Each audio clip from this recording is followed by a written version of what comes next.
अस्सलामुअलैकुम वरहमतुल्लाहि वबरकातुहू। जो शख्सियत मुझसे मेरे साथ जुड़ के हैं उनका नाम सर मिस्टर मोहम्मद अब्दुल्ला छटवाल साहब हैं। ये ऑनरेबल चेयरमैन और मैनेजिंग डायरेक्टर हैं ऑल स्टेट पसमानदा तबका डेवलपमेंट वेलफेयर सोसाइटी के।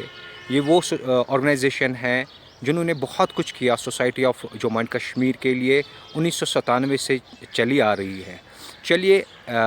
मैनेजिंग डायरेक्टर साहब और चेयरमैन साहब जो कि हमारे ऑनरेबल प्रेजेंट हैं, उनसे ये पूछ लेते हैं कि इनके क्या क्या मज़ीद कदम हैं, कौन से प्रोजेक्ट्स हैं इनके पास जिनको ये इम्प्लीमेंट करना चाहते हैं for the society of Jammu and Kashmir. Chhatwal साहब। औज़ुबिल्लाहि मिनश शैतानिर रजीम, बिस्मिल्लाहिर्रहमानिर्रहीम। मैं मोहम्मद अब्दुल्ला छतवाल बोल रहा हूँ, प्रेसिडेंट जम्मू व कश्मीर पसमानदा तबका डेवलपमेंट वेलफेयर सोसाइटी। इस सोसाइटी का बुनियाद हमने 1997 में जो हमारे रहनुमा उस्ताद थे उन्होंने रियासत जम्मू व कश्मीर में डाला था। इसका मेन मुद्दा और मकसद ये था कि समाज में जो दबे कुचले लोग हैं, गरीबी की सतह से नीचे रहते हैं, या जिनकी आवाज़ गवर्नमेंट के ऐवानों तक नहीं पहुंचती है, या जिनके लिए मरकज़ी सरकार की या रियासती सरकार की डेवलपमेंट की स्कीमें और उनकी बाज़ाबाज़कारी के लिए जो प्रोग्राम रखे हैं, इस सोसाइटी के ज़रिए वो स्कीमें और वो प्रोग्राम उन लोगों तक पहुँचें। रब का शुक्र है कि हमारी सोसाइटी ऑल जे के पसमानदा तबका डेवलपमेंट वेलफेयर सोसाइटी ने, जब से मैं इस सोसाइटी का प्रेसिडेंट 2007 से हूँ, तो काम किया है। इंशाल्लाह हमने 2009 में एक बहुत बड़ा इनिशिएटिव लिया था जिसमें ऑल जे के पसमानदा तबका डेवलपमेंट वेलफेयर सोसाइटी को जो गवर्नमेंट ऑफ इंडिया की एक स्कीम थी सिकल डेवलपमेंट इनिशिएटिव लॉन्च की हुई थी। रियासत में हमने 10 सिकल डेवलपमेंट के इंस्टीट्यूट खोल के 15,000 से ज़्यादा गरीब बच्चों को मुख्तलिफ़ हुनरों में तरबियत दी थी, तो जो आज अपने पैरों पे खुद खड़े हैं और अपनी बिजनेसें और गवर्नमेंट सेक्टर और प्राइवेट सेक्टर में अपने घर को चला रहे हैं। लेकिन बदकिस्मती की बात यह है कि जो ऑल जे के पसमानदा तबका डेवलपमेंट वेलफेयर सोसाइटी है, इसमें रियासत जम्मू व कश्मीर में इस सोसाइटी को या इन लोगों के लिए जो गरीब लोग होते हैं, यतीम लोग होंगे या बीपीएल के से ज़ुमरे में जो ताल्लुक़ रखते हैं, जो इनके लिए स्कॉलरशिप आता है जो या गवर्नमेंट की तरफ से ग्रांट इन एड आता है, वो इन लोगों तक नहीं पहुंच सकता। उसके बाद में 2010 के बाद में 2016 तक सोसाइटी ने जम्मू कश्मीर में एसडीआई स्कीम के तहत 15,000 से ज़्यादा बच्चों को ट्रेनिंग दी। फिर गवर्नमेंट ऑफ इंडिया ने जो स्कीम लॉन्च की थी वो मतलब किसी पता नहीं चला कि क्यों वो बंद कर दी, जिसकी वजह से हमारी सोसाइटी को एक बहुत बड़ा नुकसान उठाना पड़ा, क्योंकि हमारे हर डिस्ट्रिक्ट में एक एक वोकेशनल ट्रेनिंग इंस्टीट्यूट था। हमें गवर्नमेंट ने बोला नहीं, 2020 तक उन बिल्डिंगों का किराया वगैरह देना पड़ा, और तो भी हम पीछे नहीं हटे। तो जो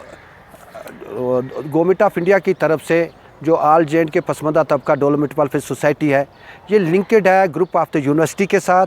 और जो डिस्टेंस मोड पे जो सेल्फ लर्निंग प्रोग्राम होते हैं, जैसे यूपी ओपन स्कूलिंग है, दिल्ली स्टेट ओपन स्कूलिंग है, अलीगढ़ का जो यूनिवर्सिटी है उसके साथ में, या सिक्किम यूनिवर्सिटी है, और इसी तरीक़े से बहुत सारे पैरामेडिकल के जो इंस्टीट्यूशन हैं उनके साथ जो यूजीसी अप्रूव हैं, या फार्मेसी काउंसिल या इंडियन नर्सिंग काउंसिल अप्रूव हैं, या AICTE अप्रूव हैं, उन अदारों के साथ अफिलेटेड है।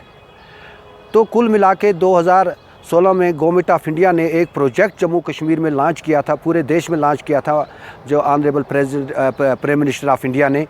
जो एक स्कीम की थी, जिस स्कीम का नाम रखा था stand up India. Stand up India का लॉन्च करने का मुद्दा और मकसद ये था कि जो SC ST और वुमेन एंटरप्रेन्योरशिप हैं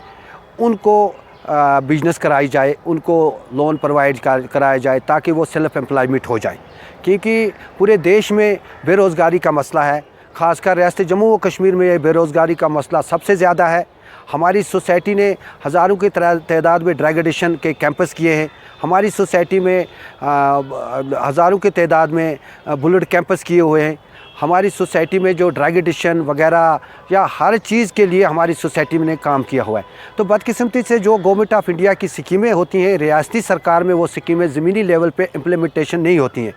जैसे कि मैं कुछ मिसाल आपको दे दूं कि यहाँ पे प्रधानमंत्री एम्प्लॉयमेंट जनरेशन प्रोग्राम के तहत जो पढ़े लिखे या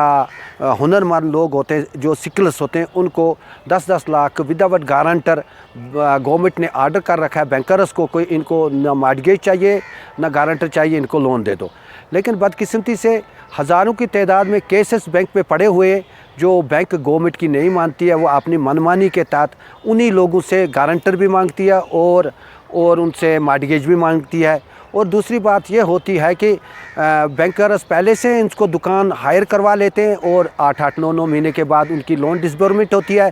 तब तक इस बेचारे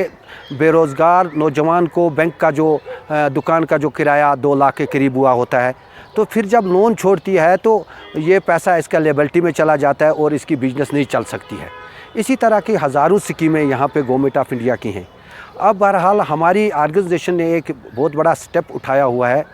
आज कि हमारी जो ग्रुप ऑफ यूनिवर्सिटी के साथ अफिलेटेड हैं और national institute of open schooling के साथ अफिलेटेड हैं, यूपी ओपन स्कूलिंग के साथ अफिलेटेड हैं, या हरियाणा ओपन स्कूलिंग के साथ अफिलेटेड है, या दिल्ली स्टेट ओपन स्कूलिंग के साथ अफिलेटेड हैं। तो जो हमारे ड्राफ्ट आउट बच्चे जम्मू कश्मीर में हैं कि जिन्होंने 8th तक स्कूल पढ़ा है या मैट्रिक तक स्कूल पढ़ा है या उससे आगे पढ़ा है, तो गरीबी की वजह से या किसी के कारण की वजह से उनके स्कूल छूट हो गए, तो हमारी ऑर्गेनाइजेशन ने एक स्टेप उठाया है इन बोर्डों के माध्यम से कि उनको एक काउंसलिंग दे के उनको इन बोर्डों में बाज़ाफ्ता रजिस्ट्रेशन एडमिशन करा के उनको मैट्रिक पास करवाएंगे, उनको 10+2 करवाएंगे। या बहुत सारे बच्चे वो होते हैं जो ड्रॉप आउट होते हैं, जैसे कि यहाँ पे अगर हम पैरामेडिकल की बात करें, फार्मेसी की बात करें, यहाँ पे हज़ारों बच्चे कोर्स करते हैं, तो जब एग्ज़ामिनेशन की बात होती है तो 800 पास होते हैं, 700 पास होते हैं, 300 बच्चे फेल हो जाते हैं। तो हमारी ऑर्गेनाइजेशन उन ड्रॉप आउट बच्चों की भी सर्वे करेगी और उनको फिर से रजिस्ट्रेशन करवाएगी उन्हीं अदारों में जो फार्मेसी काउंसिल ऑफ इंडिया से अप्रूव हो गए, या इंडियन नर्सिंग काउंसिल से अप्रूव हो गए, या यूनिवर्सिटी ग्रांट कमीशन से अप्रूव हो गए, तो उनको सर्टिफिकेट प्रोवाइड करेगी। और दूसरी बात यह है कि यहाँ पे हमारे जम्मू कश्मीर में